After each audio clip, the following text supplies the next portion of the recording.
Hello hi, मी कल्पना तिडके या recipe मध्ये मी आपलं स्वागत करत आहे। गव्हाच्या पिठाचा वापर करून बनवूया दुधीचे पराठे। दुधीचे ठेपले बनवण्यासाठी हा बारीक किसून घेतलेला दुधी आहे, पाऊण वाटी आहे साधारण। त्यानंतर जिरे पावडर, तीळ, हिंग आणि ओवा घेतलेला आहे। साधारण 1 चमचा मीठ टाकायचंय। कढीपत्ता आणि बारीक चिरलेली कोथिंबीर टाकून घेऊया, आपल्या आवडीनुसार टाकायची। कढीपत्ता चांगला बारीक चिरून घ्यायचा। यामध्ये बडीशेप, ओवा, धने पावडर, जिरे सगळं वाटून घेतलेलं आहे। हा गरम मसाला आहे।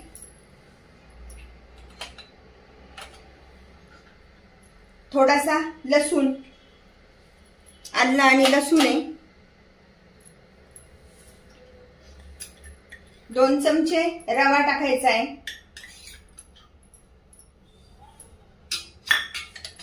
2 चमचे घट्ट दही टाकायचं आहे।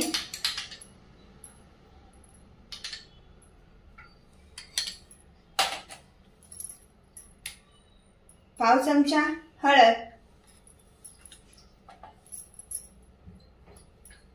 आणि अर्धा चमचा लाल तिखट।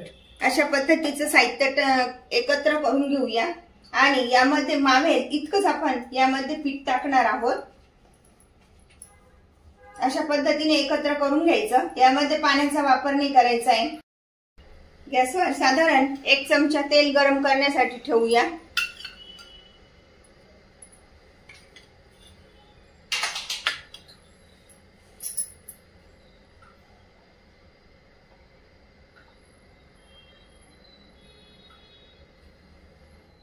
असं गरम झाल्यानंतर ते ठेपल्यांमध्ये टाकून घेणार आहोत।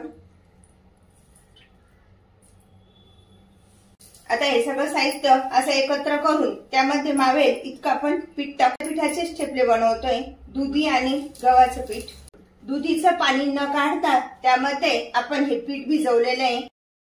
अशा पद्धतीने आता आपलं हे पीठ मळून झालंय। थोडंसं आपण तेल लावू हे पीठ।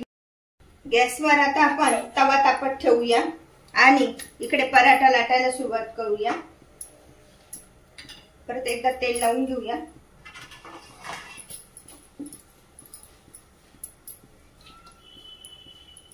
अशा प्रकारे आता आपण याचे छोटे छोटे गोळे तयार करून पराठे लाटून घेणार आहोत। आपल्याला हव्या त्या आकारामध्ये आपण लाटू शकतो।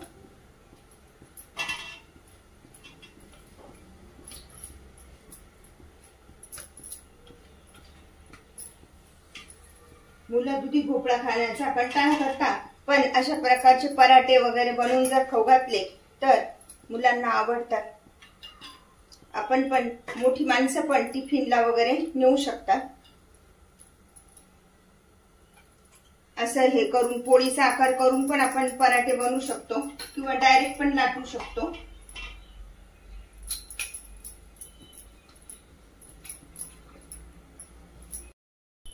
अशा प्रकारे पराठा लाटून झालाय। थोडंसं तेल सोडूया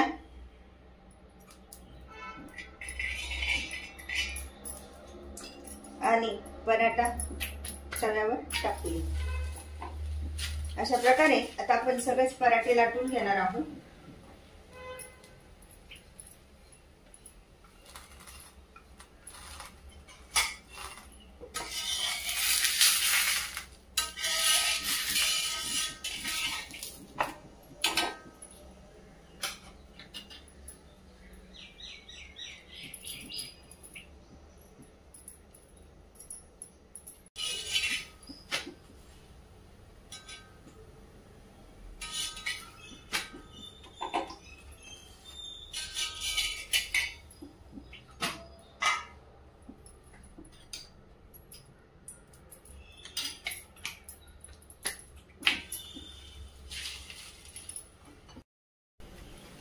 अशा प्रकारे मस्तपैकी असे पराठे तयार होतात।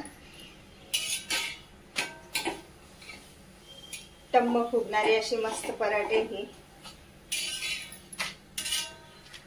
यामध्ये आपण कच्च्या दुधीचा वापर केलेला आहे आणि त्यामधला ज्यूस पण काढून नाही टाकलेला। त्या ज्यूस सहित आपण त्याचा वापर केलेला आहे। कच्च्या भोपळ्याचा ज्यूस न काढता बनवलेला हे आपले पराठे। अशा प्रकारे आपले हे पराठे खाण्यासाठी तयार झाले। मस्त एकदम। व दुधीचा वापर करून बनवा अशा प्रकारचे पराठे। अशा प्रकारचे पराठे तुम्ही पण बनवा आणि मला मात्र कळवा कसे झाले ते। लाईक आणि सबस्क्राईब करायला विसरू नका। पुन्हा आपण भेटूया नवीन रेसिपीसह।